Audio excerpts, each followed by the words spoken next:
So, hello guys, what's up? It's me again, si Mima Alicia nyo at nagbabalik ulit para sa ating panibagong video.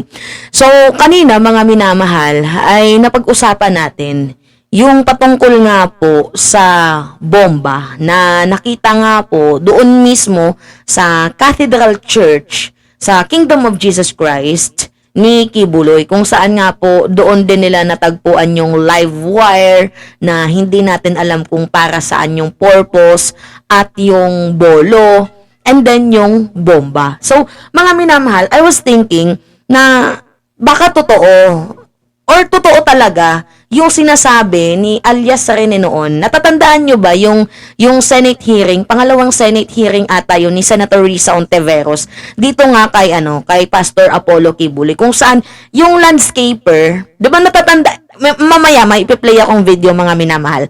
Natatandaan nyo yung sinabi ng landscaper na isa siya sa mga pinaparusahan din ni Kibuloy every time na hindi nagugustuhan ni Kibuloy yung landscaping na ginagawa nila. And na-witness niya din, mga minamahal, from a chopper, mayroon pong mga daladalang mga armas, mga baril, tapos nandoon din po nakikita niya itong sila former President Duterte at dating mayor na ngayon ay Vice President ng bansang Pilipinas na si Sara Duterte. So, I was thinking mga minamahal na hindi naman sa ginajudge natin, pero nadedilulo ako sa point na what if si Kibuloy ay supplier ng mga di umano teroristang komunistang grupo.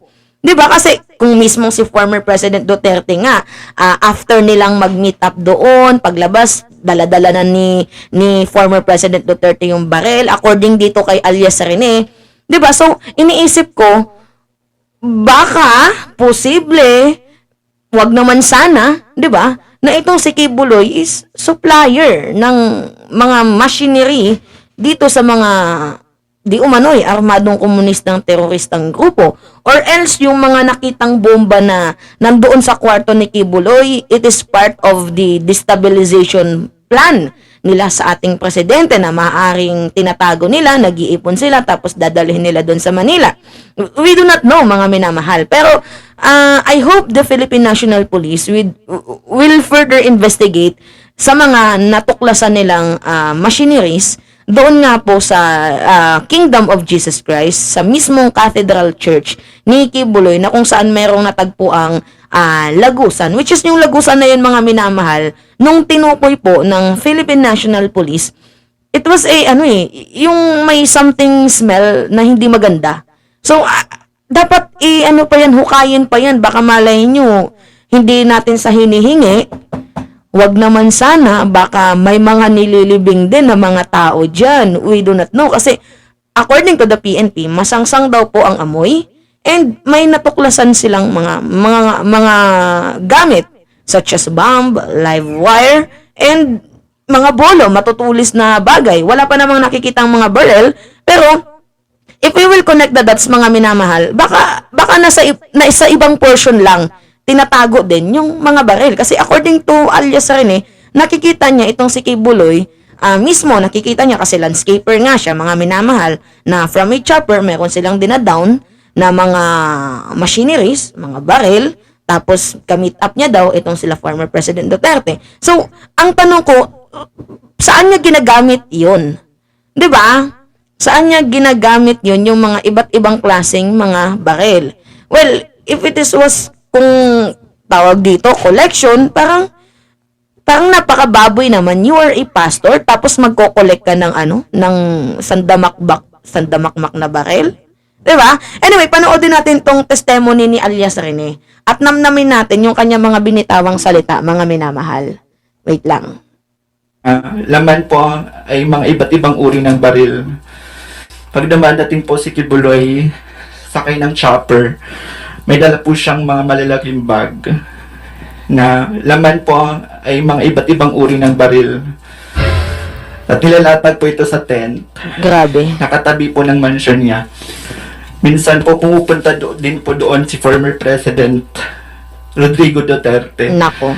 At former Mayor, Davao Mayor Sara Duterte. At pag umaalis na po sila doon sa Glory Mountain, dala na po nila yung mga bag na siya Wait lang, mga minamahal. Did you ever think na saan kinukuha ni Kibuloy yung mga baril? And bakit doon kumukuha sila former President Duterte? So, kung kumukuha doon sila former President Duterte, yung sinasabi ko is based lang po sa mga naririnig natin, ha.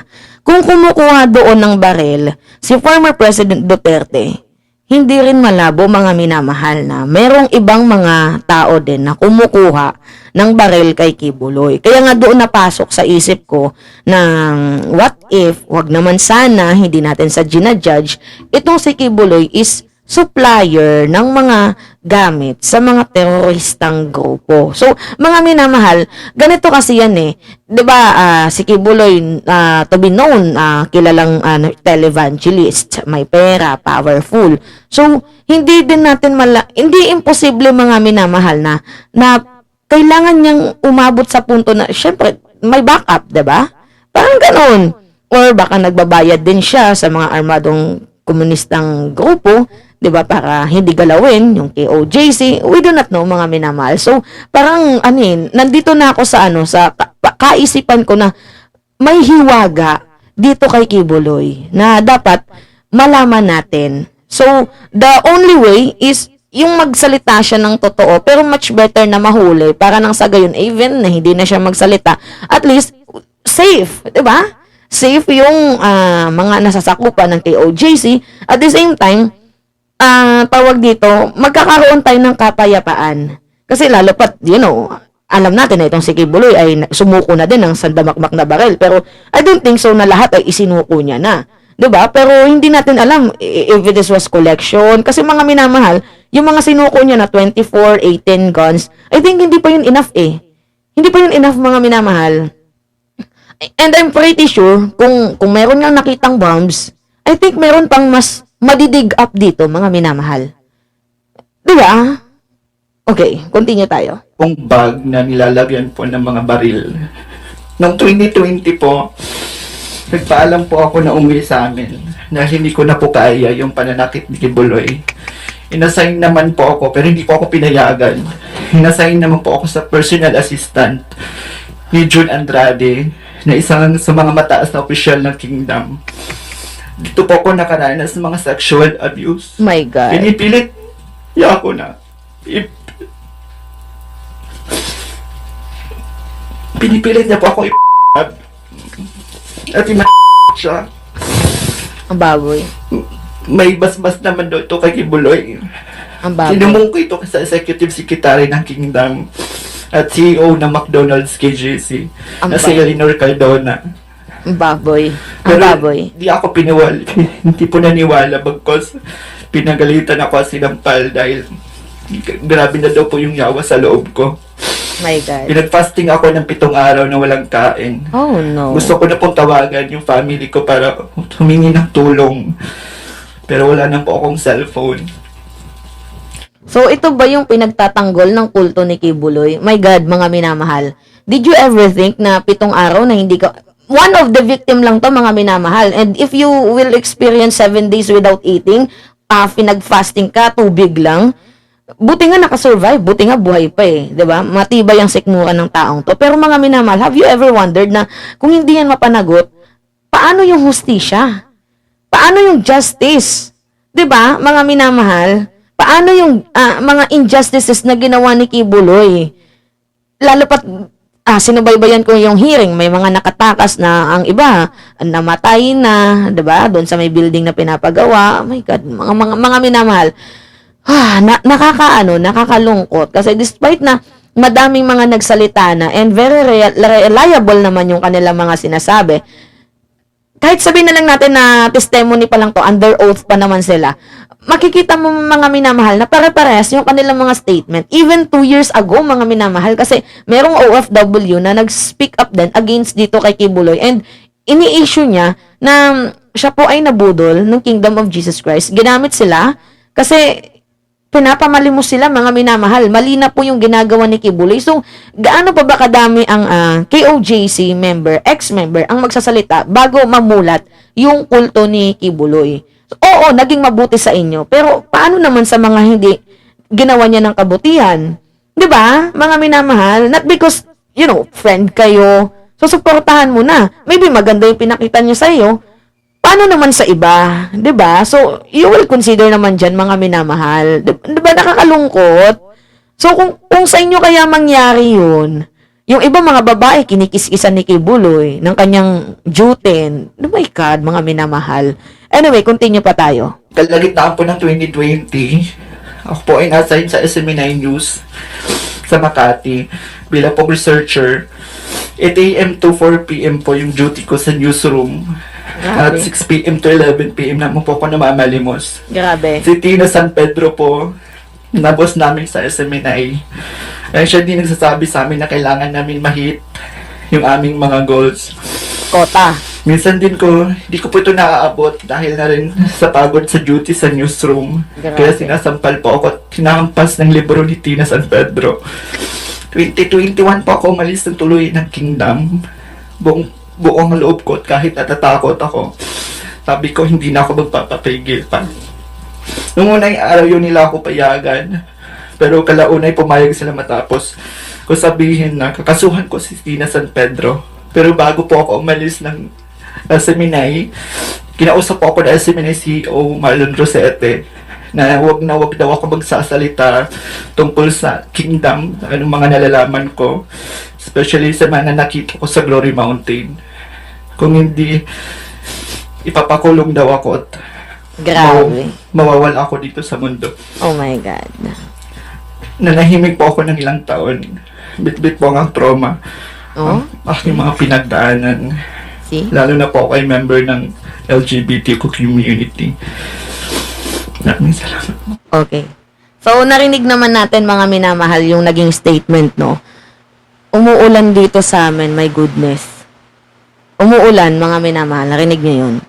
Pero hoping naman sana na hindi ma-interrupt yung ating discussion. So, mga minamahal, ito kasi yung balita kanina. Kaya nga ininsist ko sa inyo na baka may relation nga, mga minamahal, itong nakita niyang mga gamit. Kasi mayroong nakitang bomba, ang PNP, sa Cathedral Church ni Kibuloy. Biruin mo, banal na tahanan ng Diyos, nilalagyan mo ng bomba. Hindi ka ba naman tanga? Diba? Okay. Panoodin natin tong video, mga minamahal. Wait lang. Ito.